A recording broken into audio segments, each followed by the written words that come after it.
Hi, I'm Corey Butler. And I'm Shawn Todd. And this is the Mind and Money Show, powered by Acivda Financial. On our show, we'll be going into a deep dive into the relationship we have with our minds, health, and our money. If you'd like to join us on our journey towards becoming better humans, stick around.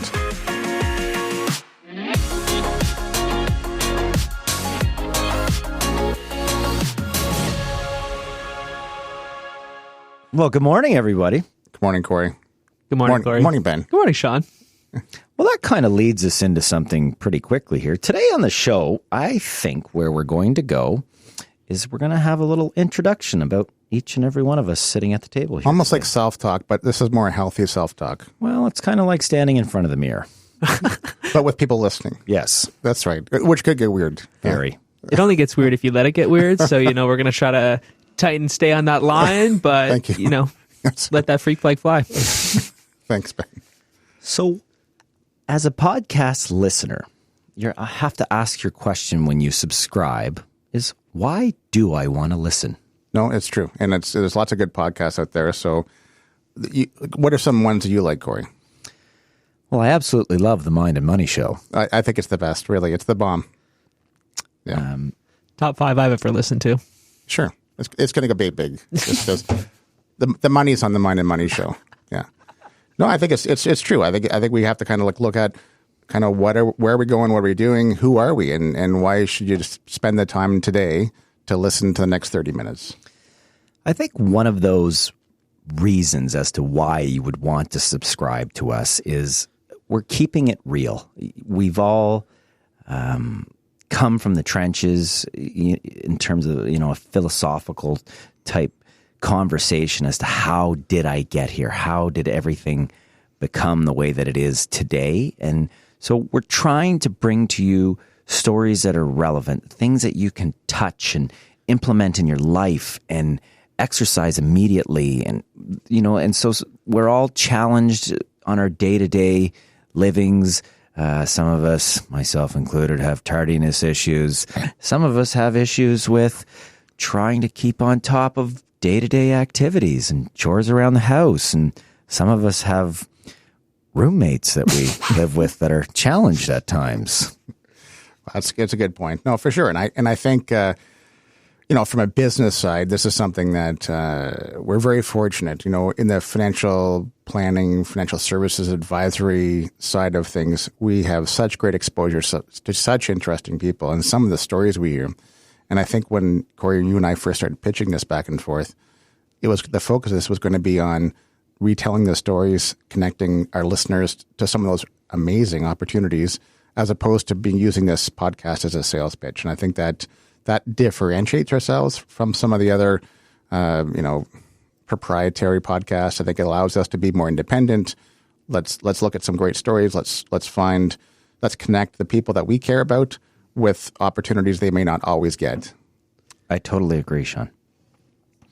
So with that being said, Corey, I think today we've kind of decided we're going to talk a little bit about you and I a bit more than we will on other podcasts. And it's hard to do sometimes to talk about yourself, but I'd love to spend the next little bit of time maybe understanding a bit more about how you and I met, how we ended up here, and maybe some of your background. So I know for me, you and I first met years ago. I mean, we're probably looking at seven years ago.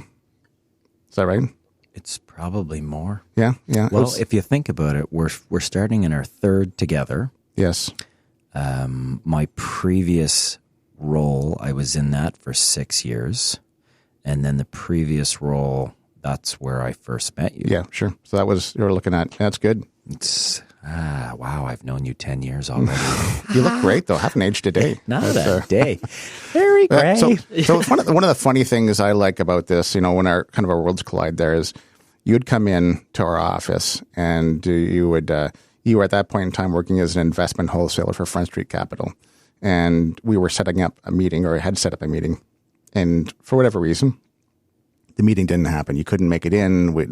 It was almost like a bailed meeting, which happens more times than you'd want in our industry.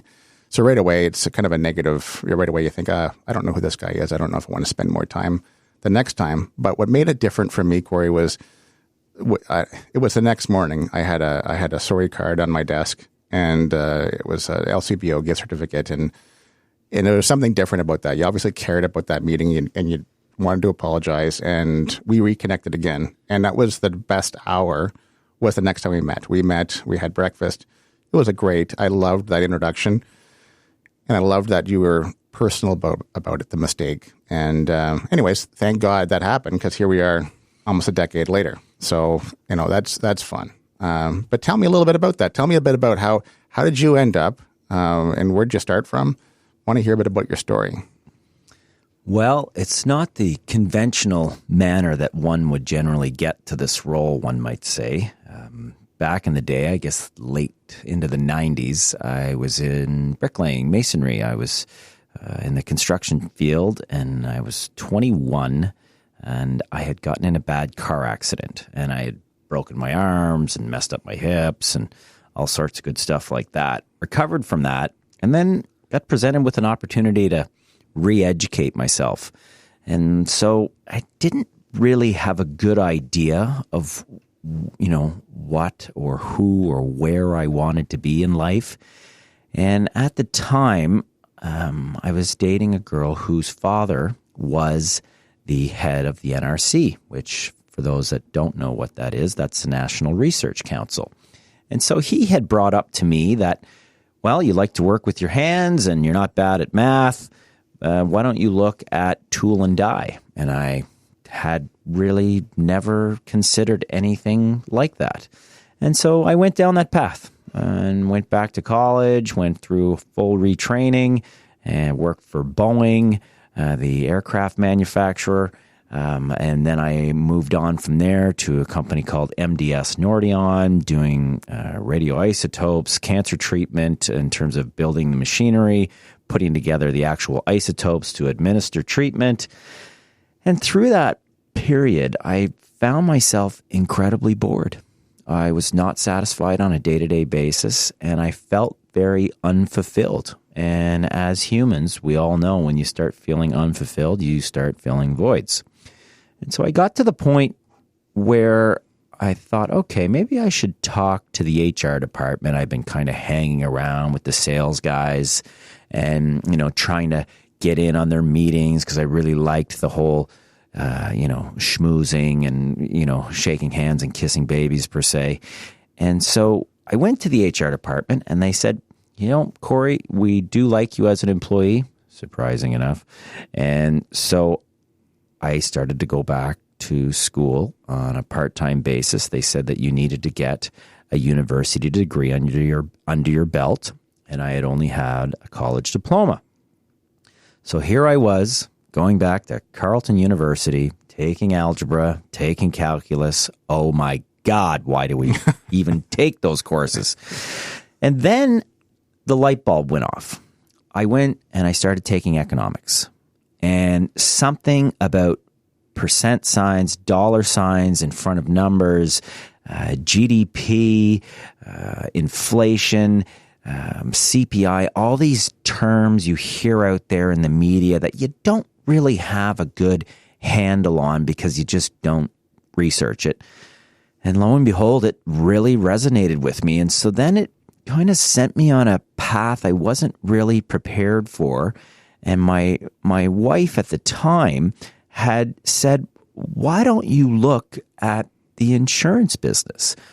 She had been there for a long period of time, and they asked me to come in for a meeting, and I went through the full recruiting process, and I thought, I'll use this as almost like a springboard to push me into, to get that sales experience, because as they had indicated, if you can sell an intangible, you can sell anything. And so that first year, I made top rookie in the office. And after that, it just, I've been in the industry ever since. But that's essentially how it all started. There's been a couple different chapters within the industry. And so, we can dive into that in a little bit. But I love this whole industry. I love what it does. I love the impact on a day-to-day basis that it has on every single person's life, whether they're willing to acknowledge it or not. The politics that surround it. That anytime we have whichever government is in power and they make changes to the budget and the impact that that has to someone's bottom line, whether it's their personal bottom line, whether it's their business bottom line, there is impact in every shape and form. And then to go even more forward with that is, the work that we do on a day-to-day basis actually has profound impact and meaning to the people that we deal with. And so this has really started to consume me in a way that I certainly would not have anticipated, 15 years ago now. For sure. And then what challenges you, clearly passionate about it and have done so much to get there. And I'm sure when people look at you now, obviously you've had a great deal of success with your work. Someone might say, oh, wow, I'd love to do what you do, or that looks, they might be envious of some way. But what personal challenges have you had in the past in order to get here? Well, like anybody that's in any type of business, you don't get successful without some form of failures. And it's those failures that I believe really, and maybe failures is not the right word, but those failures are what make you who you are today when you learn from them. And for myself, I had a marital breakdown. I had to regroup and rebuild from there. I had a, financial catastrophe through 2008, which I had to rebuild and go from there. And so you start to put your building blocks back together and try to create that solid foundation to start yourself back up. And, without going into a big story about how I overcame those, it's, falling down is part of life, but getting back up is living is generally what I always say to people. And it's, it's those, whether it's a financial mishap or a relationship breakdown, those things, whether it's personal, business, those things that happen in your life, that's what kind of cultivates you and makes you become the person that you are today when you learn from them. So, I can't really pinpoint it to say, what is the top 3 challenges I've had to overcome in life. I think just I've learned that I can, I'm resilient.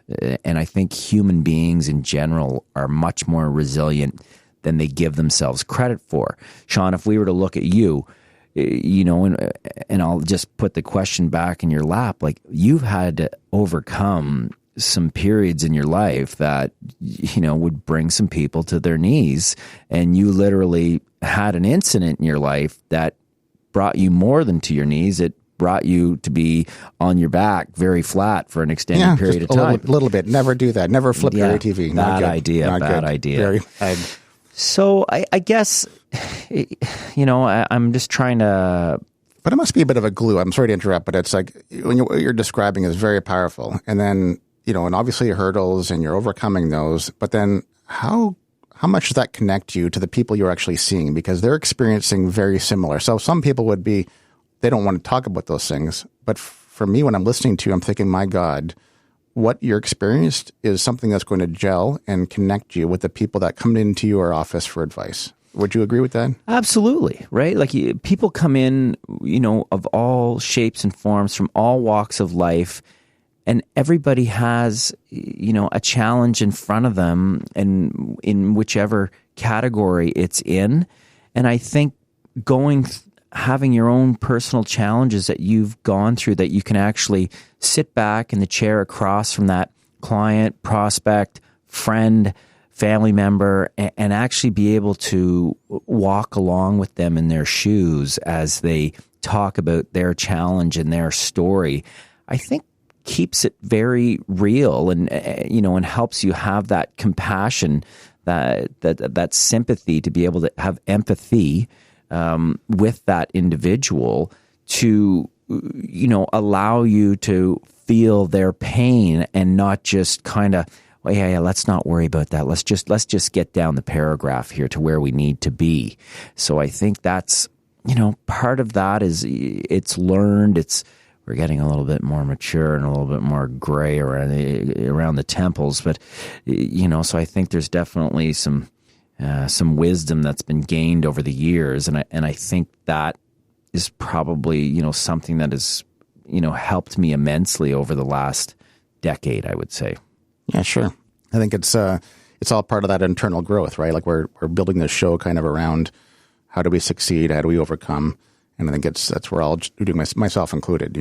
Challenges that you look at back in the past and say this is where I came from, but we probably have 2, 3, 4, 5 things that we want to improve on and overcome the next 10 years. Absolutely, and you had touched on Front Street, and for our listeners. Front Street Capital started out way back in the 90s. Started out with a couple of individuals, Frank Mersch, Norm LaMarche, and Gary Selke. Some of you might recognize the Selke name. Yes, that is the son of Frank Selke. And so they started up at an investment company with a very small amount of capital.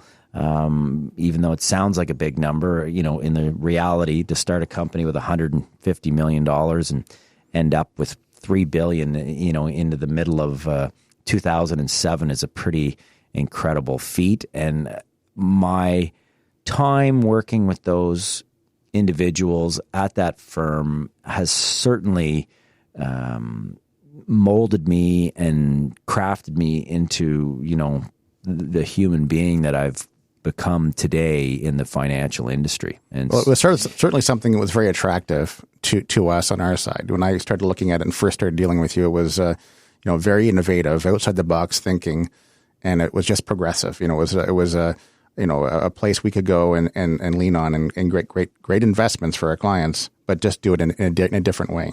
Yep. So no, it was an incredible, and for our listeners, those names probably don't mean a lot, but in the investment world through the 90s, these were kind of your Mario Lemieux and Wayne Gretzky of pretty Canada. Much rock stars. They were rock stars in the investment world, and the things that they accomplished were just profound. And to be able to even stand on their coattails or walk along in their shadow with them was just an incredible experience for me all around. Basically a motley crew of investment managers. Well, there was definitely some fun times. There's no two ways about it. Now, enough about me.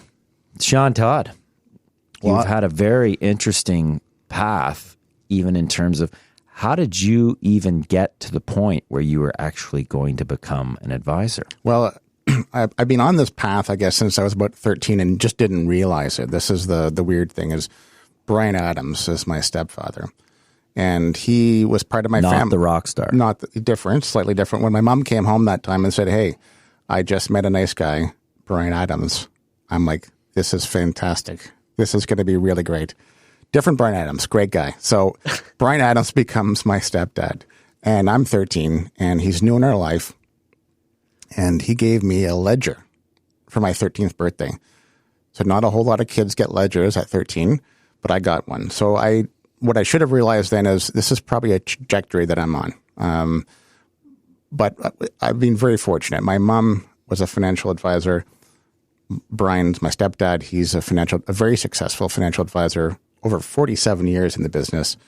So my whole life, I've literally been subjected to this positivity, this business type thinking, and I guess I first walked away from it. So I went to university thinking I'd become a lawyer, and I went through my undergrad, and the whole time I'm focused on I'm going to law school. And why do you think, looking back, why do you think when you were at that Y in the road, I'm going to go to university and do this as opposed to, you know what, I should really get into this family business? What do you think was going on at that point in your life? I just think independence. I think at that point I was really wanting to do it myself, and I was very, very fortunate. There was a great deal of success that I saw my mom and Brian have, And there was just something about that point in time for me emotionally that I just thought, I want to achieve myself. It felt too easy to someone to say, here, come on in, we'll look after you and you can be part of this. It really felt easy, and maybe I'd choose differently now versus then. But at that point in time, and my personality, it just wasn't something that I found attractive to take the easy road. I thought I want to achieve my own path, and that's, I guess, why I kind of originally stepped away from that opportunity, was to try to have success, and I did, but just in a different way.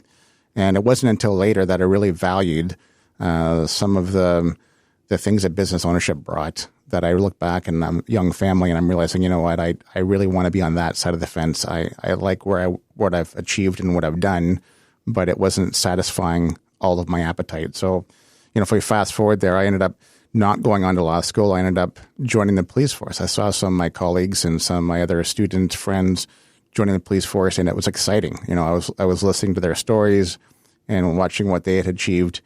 And I thought that's something that I could do. And I kind of rationalized it thinking, well, I will be doing law. I'll just be doing it firsthand on the street as opposed to, second tier law enforcement. So I did. And I did that for 8 years. And it was super interesting. And I absolutely loved the career and would recommend it for anybody looking for that. Ended up working in a detachment in Northern Ontario. I also worked with explosive disposal towards the end of my career. And I was also on the underwater search and recovery team with the OPP, where we traveled all over the province, working with plane crashes and investigations for homicides, missing people. So super, super interesting, very, very exciting, lots of adrenaline. And it was a great time to do it. I was young and the best shape of my life. And I had done that for some time and could have easily stayed. And the only thing that really kept pulling at me was this opportunity that lied on the business side. And there was part of me that was really hungering for that. It was like, well, I'm doing a good job over here. I'm clearly tracking well with my career on the police side, but there was just certain things I wasn't getting, which was the entrepreneurship, the ability to have a vision and then drive towards that vision. So I made a decision to leave policing and come into business. And it took, just like you, Corey, it took some time to go back to school, re-educate, and kind of go forward. And I ended up entering the business with Brian, and he was a mentor. He took me under his wing and kind of showed me how it is. And the business has evolved so much. It's incredible how much that business has come from a very sales-based, backdrop to suddenly what it is today. So having done that, it's a huge transformation. I think that it's a lot different. It's a different world. People often say, wow, it must be so different to you. You were a police officer and now you're a financial planner. It's entirely different worlds. And I look at it like, for me, the motivation getting into policing was my connection with people. I love people. I love being around people. I love helping people. So when I give a reply to that statement now, I often say they're very similar. I just don't talk you through the coffee table anymore. That's that's kind of my way of making fun of it, because I was in policing for people and I'm in financial planning for the people. It's what I think about when I spend a weekend with my family. I'm 100% present, but then if I'm getting issues at work, I'm also thinking about how am I going to help those people? How am I going to solve those problems? And because I really believe in helping, that's for me is my drive is helping those clients of ours. Well, you've clearly done that. And so now on this side of the desk, how many years are you now? Geez, I'm at 14, 15 years now. 14, 15, we're basically in the same It place in terms of tenor in the industry. Goes by fast. It's retrospectively looking back, I wish I would have, I don't want to wish away my past, but I wish I would have started 10 years earlier, because it's just, as I've watched this business grow and what we've achieved in that time, man, I would have loved to start early 20s. Would have been great.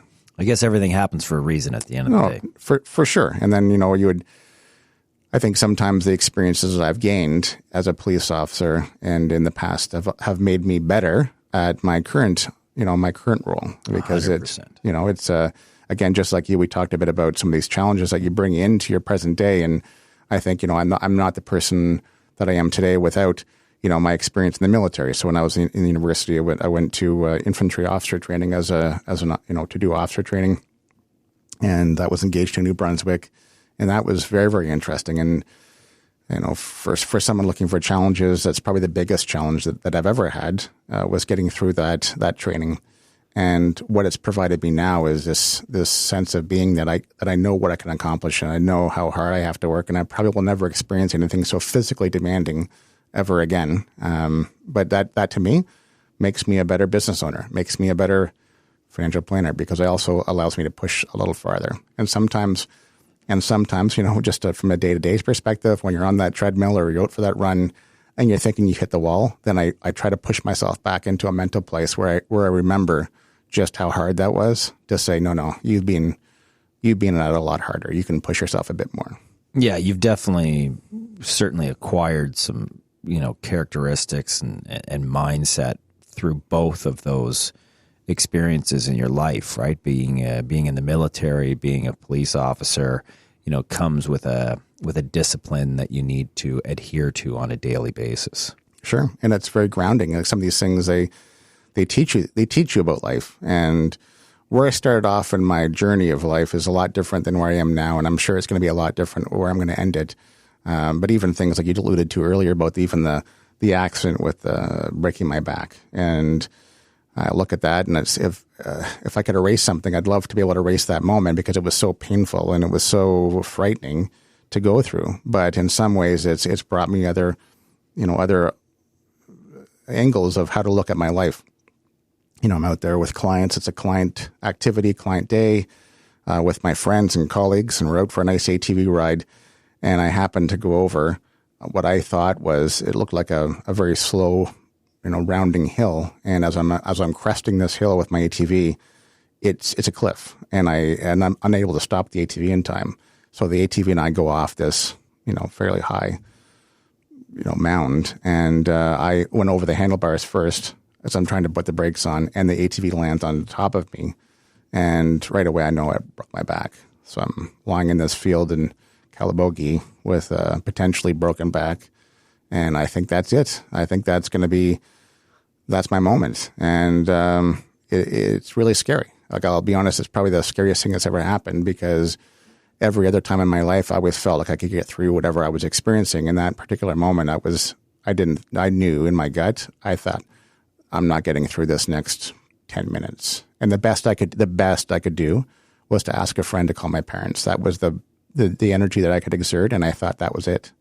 And very fortunately, if we fast forward, I made through it. But that to me provides me some personal insight into how I live my life, and makes me really think twice about making certain decisions, because I wouldn't want to risk myself again to be in a position like that. So I was a kind of an adrenaline junkie before, and I still like that, but I certainly have dialed it back a couple notches. It's made me think twice. You used up one of the 9 lives there. Yeah, I've used up a few more since then, but I'm running a negative balance myself. So yeah, I have to be more than careful. I think it's I definitely you really should think twice sometimes before doing something. Different decisions in your 40s than your 20s and 30s. Sure, but I think again, if I apply it to the advice that we give, I think, wow, like when I'm sitting in front of someone and they're saying, oh, no, I'm too cool for school. I don't need disability insurance, or I'm fine. I'm really healthy. And you might be looking at a triathlete, or you might be looking at someone who's above average fitness level. Sure enough, fine. But I've been there too. I mean, I've been in explosive disposal unit. I've done ATVing. I've downhill skied mountains in BC. Like I've done the adrenaline things. I know what it's like, or what it feels like to be invincible. But I also look at it and think, with that and that naivety where you say, no, it won't happen to me, that's your biggest risk. So sometimes I just push back and allow myself to open up and tell clients about my story and say, listen, I get that, but this is what's happened to me, and this is some knowledge you should know, because you're putting yourself in a bad spot if you don't see your own risks. Well, I think for sure across, in general, people, when it comes to our industry, spend all their time on their rate of return. How am I going to make X amount rate of return on my portfolio? And I think, one of the foundational building blocks is, well, what happens if you can't put any more money into that investment? What happens if you don't have the ability to save another dollar, to put money away for your children's education, to pay the mortgage, to pay your credit card bill, to do all those things? And you move that away from the house of cards and things start to fall apart pretty quickly. And we do not give enough importance and value on, someone's income replacement if something bad happens, because people don't want to talk about what am I going to do when something bad happens to me. No, 100%. And I think sometimes we lose sight of the most important risks. Like we're here, like you're exactly right. We're sitting here thinking about fighting for returns, and what dominates the headlines in the paper is, active index versus passive index, and are we saving 0.5% on an MER, and et cetera, et cetera. But then these risks, I often tell clients, if we're fighting, like literally fighting with you to show value, to earn you an extra 0.5% a year, which is, I don't want to make it sound like it's not important, because that is important. But if we're fighting for that, like quarterly talking about our value and what we did with the portfolios and how we made a difference, and then literally are leaving ourselves open to a 25% reduction in our overall wealth because we haven't locked up our insurances or our risks, critical illness or disability or just business risk, and suddenly you've opened yourself up to these other risks. What value have I brought? I'm fighting for 0.5%, trying to reaffirm myself every 3 or 4 months with a client, and then I let you wander down a road where you just blow yourself up because you were in a bad accident, or your partner left because a business risk, or your partner ended up getting cancer, or your spouse got cancer. This is just not acceptable. And I think I go back to a story I heard, years ago about, it was a senior VP with a major bank. And right away, if I said to you, okay, we're going to discuss a senior vice president with a major bank, you'd automatically assume that they have some wealth, that they have some protection in place, that they have a great group plan, health plan, et cetera, et cetera. But the biggest risk that I heard from the story wasn't the individual, and it wasn't their own setup. It was their spouse, because their spouse ended up having cancer. And this individual, of course, is the same way I would react, is going to be there every single moment for their spouse to help them fight cancer. So, of course, what doesn't happen is this senior VP's plan does not cover them to be off for 6 or 8 months with their spouse. It covers them. Disability insurance would cover them for their own disability, but they didn't have a disability. And they're off spending 6 or 8 months helping their spouse fight cancer. Now they have to liquidate their home. They have to reach into their line of credit. So there was risks to this person's plan that they never forecast and never saw. And I think that's the importance. Sometimes we don't see these risks, and that's why we need to have another set of eyes. But geez, we can't leave ourselves open there. Absolutely. Isn't it crazy to think about the 3 things that I'm just sitting back listening to you guys, that each of you guys went through this crazy accident, right? You went through the windshield, you hurt your back, you both had this void that you felt like there's needed something more, and then the passion that you guys have. How did that kind of reflect when you guys first met? I know we kind of talked about it a little bit, but I think it's super important because you guys both have all these 3 crazy timelines that intertwine kind of through the same timing for you guys, and then you guys end up working together, and it's a great match. From working in the office for a month now, it's been wonderful. Well, speaking of the devil, just kind of rewind here a little bit. So for our listeners, who the hell is that voice? Yeah, who just spoke there? That's so we're looking at, Ben Butler. We brought Ben in. Ben Butler is our marketing controller. And Ben, tell us a little bit about yourself and what you're passionate about. Well, I first tried to get the title CTO, but that got X-nayed right away. Yes. So I tried, you got to reach for the stars. Sometimes you miss. So like they talked about, I am the digital marketing controller. Corey and I actually are brothers. So Shawn works with his family, Corey works with us, and now we're all becoming one big family. The things that keep me up at night are the growth of myself. So there's a lot of people around my age, I just turned 30 October, that they kind of are a little bit lost. They don't know about the passion they need in life. They don't know where they're going to go. And for me, one of my biggest fears is not reaching a potential. So coming into this industry where it's so open and so what you put in is what you get is something that kind of has reinvigorated me in a different way than I ever thought.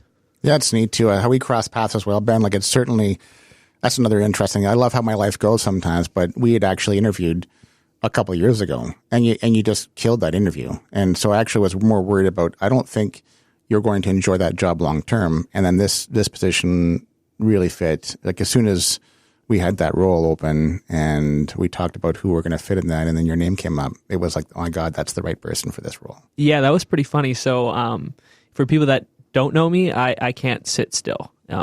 10 minutes, 15 minutes sitting in a chair, I'm usually playing drums on my legs or doing something like that. So you're definitely right that role as an administrative assistant would have been horrendous, and we wouldn't have the relationship we have now.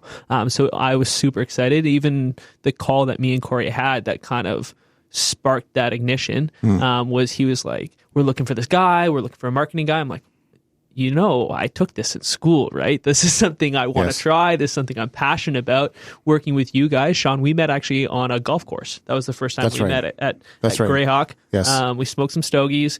Yeah. Corey lost a lot of balls, a couple forehead chips over the green. It was kind of fun to have. He may have thrown, actually, I believe he threw a wedge at the end. I think I broke it in half. Yeah, that wedge is gone. That wedge is no longer around. Bo Jackson right over his legs. But that's good, and that's good. And so to tie that back, and I know you'd asked us a question there.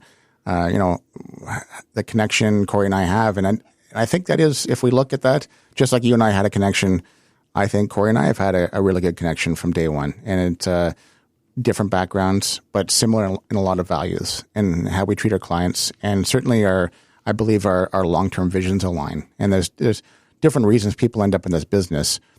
Some it's just fiscal. They're just looking at the bottom line all the time. They just want to motivate another dollar of sales, and at any cost. And some people are really passionate about building a business surrounded by people, or just helping and servicing. And I think that when I look at what Corey wants and what I wanted and where we're going, it's certainly built on the same, attraction to those values. We're here for the same reason. And we both bring different tools to the table, which is also a major compliment, right, for a partnership, because you can't have the exact same people trying to run the ship. Like, you can't do that. And so one of the things that I love so much about my relationship with Shawn and our partnership is that we're not the same, and we both bring different skill sets, different strengths. We both have our weaknesses, but we seem to yin and yang accordingly, and I think that's a huge factor.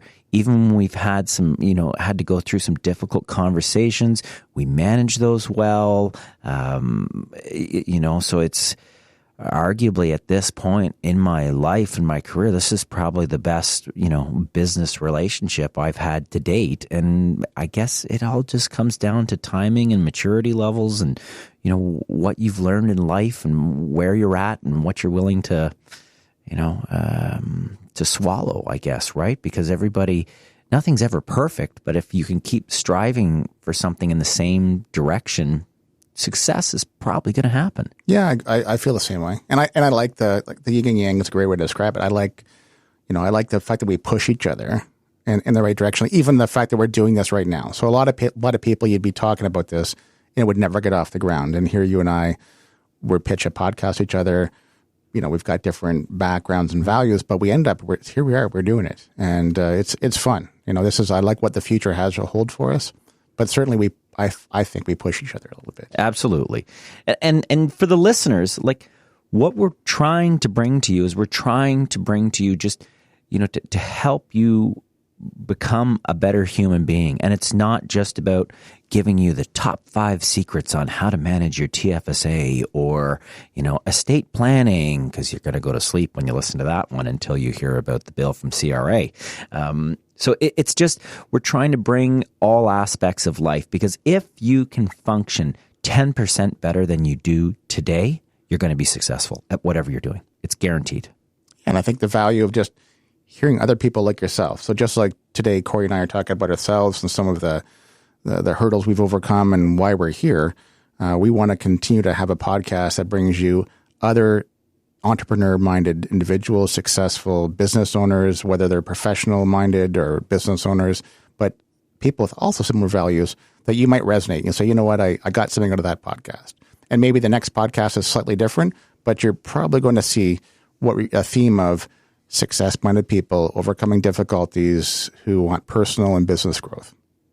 A lot of genuineness too, from you guys too. You do have a lot of similarities, and I think the biggest similarities that I see every day is just how genuine you guys are. Like, you talk about helping people and growing.